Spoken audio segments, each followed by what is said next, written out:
Hello guys, this is Ashen Wolf here. If you want to follow me, you can go to lushheartsblossoming.com to learn more about me. I am a trained hypnotherapist, parts work facilitator, shaman, completion process facilitator, and I am also a heart space coach.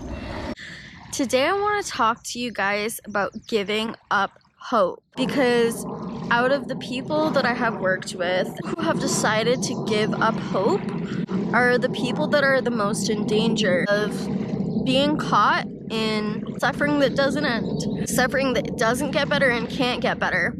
And when you're in those kind of reality constructs of giving up hope and suffering, you're stuck in a contrast at that point that the only way that the universe can get you out, because the universe can always do its best to try to get you out, the only thing that the universe has left to work with at that point is to push you to see how bad it can get.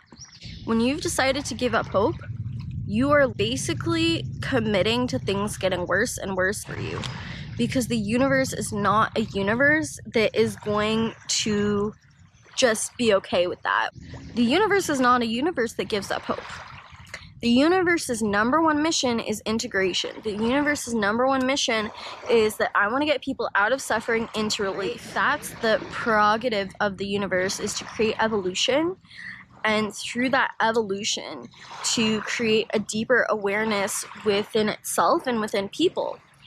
And when somebody says, I'm just gonna give up hope, the universe says, okay, well, if you're giving up hope, you're now in a reality construct that makes it really hard for me to get you aware in any way, because you're not open to awareness, you're not open to things getting better for you, and you're not working with me for that to happen anymore. So I have to push you and push you and push you hard, and I need to basically say, how bad is it gonna have to get for you to get out of this? How bad? How bad does it have to get? Because I'm gonna push you until it gets that bad. You wanna know why? Because the only way to get somebody who has given up all hope out of that reality is to push them and to make it hurt so badly that they literally can't deal with it anymore of how bad it just got. And so they're desperate at that point to actually make things get better, because they are willing at that point to actually explore how things can get better for them. The hardest thing to watch for people that are in this dynamic is the idea that they have done everything to get there already. I've watched these people and they're like, I have tried everything and it never gets any better, and the universe just keeps pushing me down. It's the most painful pattern for me to watch from the outside, because just like the universe, I'm somebody who my mission is to make things get better for people. My mission is to try to get people to a place of relief and to be the catalyst to do that. And so I feel like my hands are tied as much as the universe when I'm watching someone in this pattern, because they've already decided, they've already made up their mind that things won't get better for them. So why does this happen? Why does this occur? People get in this pattern because in childhood, it was one bad thing after another bad thing after another bad thing happening to them, and they felt like they had absolutely no control over it. In childhood, we are pretty powerless to the lives that our parents are living, and it's a part of our evolution as a humanity to go through that suffering in order to create evolution and integration. Usually we start getting much more power over our lives in our adulthood, but not everybody takes it.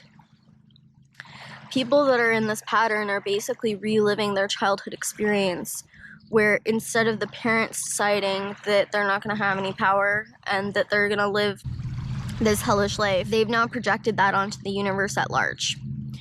And they've basically projected their parents onto the universe and their relationship with the universe onto what it was like to be a child under their parents' care.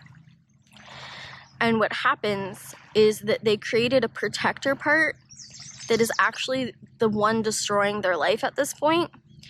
And I'm not saying that there aren't real, horrible external things that are happening to them. I would never say that, because that is always the truth. There is always very real things that are making them a victim in their life at the same time. There are very real, painful things. But there is also a protector part at play within themselves that is a self-sabotager. There is a protector part that, for whatever reason, is living in a reality construct where the universe is horrible to them, and the universe is never going to get better, and the universe is making them completely powerless to their life, and there is absolutely nothing that they can do about it ever. And so their choices are coming through that lens.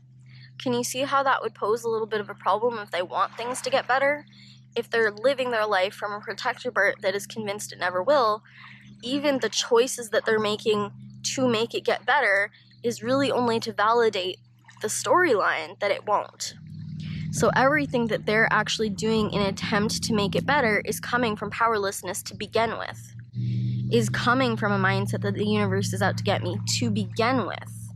And so the choices that they make with their own free will validates that and creates more proof to that and creates that as more of a reality. Take a deeper look at what that protector part looks like with me.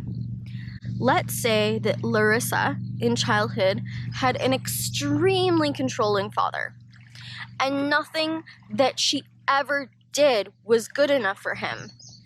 If she wanted to become an artist and start painting, she was stupid to him. You're never gonna get better at painting. Look at how bad you are at painting, even though she was 5.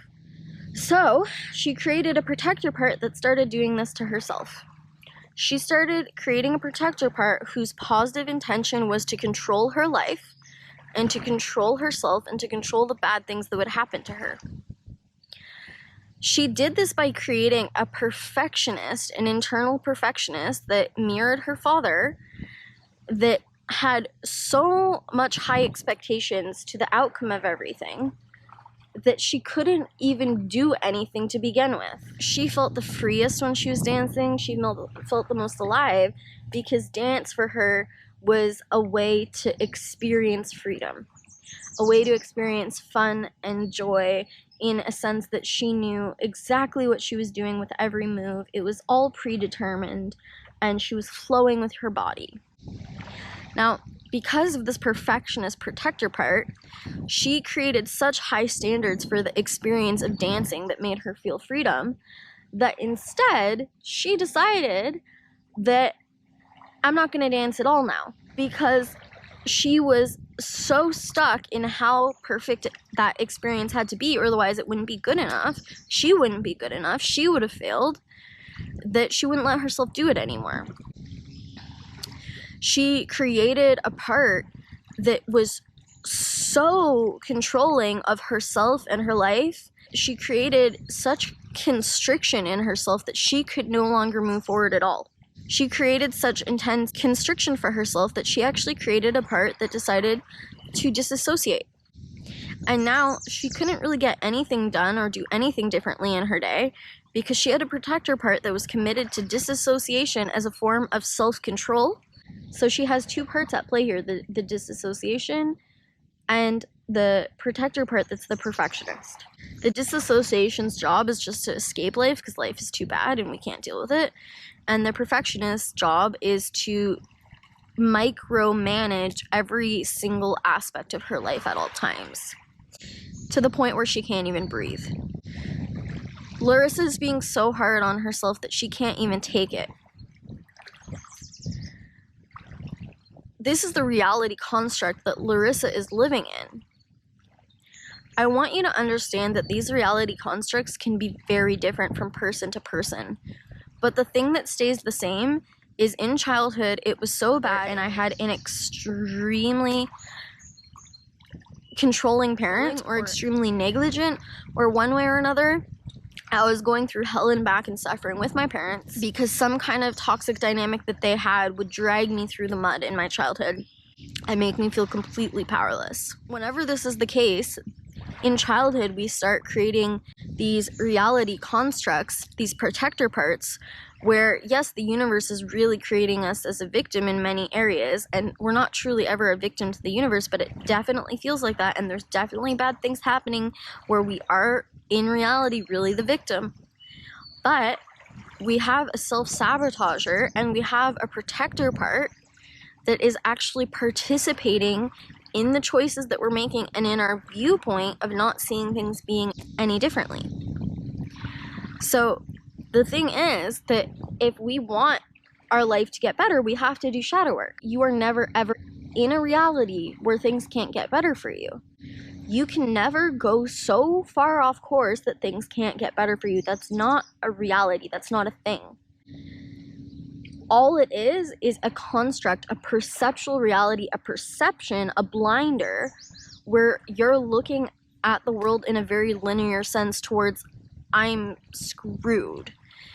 People in these dynamics create a relationship to the world where they think, out of everyone on this planet, I'm the only one who's screwed. Like, they're like convinced that if people can come out of hell and get out of it, I'm the one person that can't. And they create these reality constructs that actually begin to perceive that the universe is actually like this God in the sky looking at them from the clouds, like, how can I fuck her over today? And so they begin to perceive that the universe is actually working against them and has some kind of personal pleasure or vendetta out of their pain and out of keeping them in pain. And so they think that, okay, there's actually somebody who is making it, who's higher up, who has more power than me, just like in childhood, that is making it so there's nothing that I can do to make my life better. They're trying to make their life get better with a strategy, a protector part, where the strategy is futile and ineffective. It's not effective if the person in charge of your life is literally convinced that your life can't get better.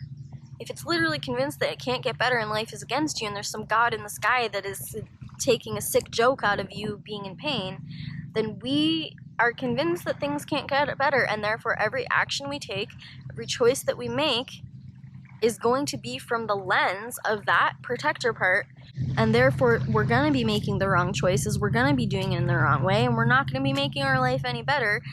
But we can. I want you to get that we can. What we need to do is we need to get out of this reality construct that we're stuck in, that we can't make life better, that we can't get it better, that we can't improve our life. We have to literally walk out of that reality construct, and you can do this through shadow work and through parts work, through accessing the subconscious part of your mind that has that belief system, that has that reality construct. Our developmental foundation is formed from the ages of being born to the age of 10. That's how we create our view of our world and our view of ourselves during those developmental phases. So we have to access the subconscious information that has created this strategy, this protector part, and this view of the world, and we have to work with this part to make it different. Because as long as we're convinced of this, things are not going to change. If you want to understand more about parts work and shadow work, check out my videos linked below. I hope that you find some hope in your life through this video and that you take the first steps to doing the work. You can go to thecompletionprocess.com to find a facilitator, or you can work with myself, book a session with myself at lushheartsblossoming.com. Love to everybody watching. I think that I have to work hard, and I think it has to be something that's not fun, and I think that it's something that I have to have this extreme suffering to get more of, because that's what it was to get love in childhood. Once he can uncover that shadow, all of a sudden he has so much power, he has so much confidence, and he feels so good about himself because he's like, holy shit, I don't have to do that anymore. I can go create money this way and this way and this way, and it can be fun, it can be exciting.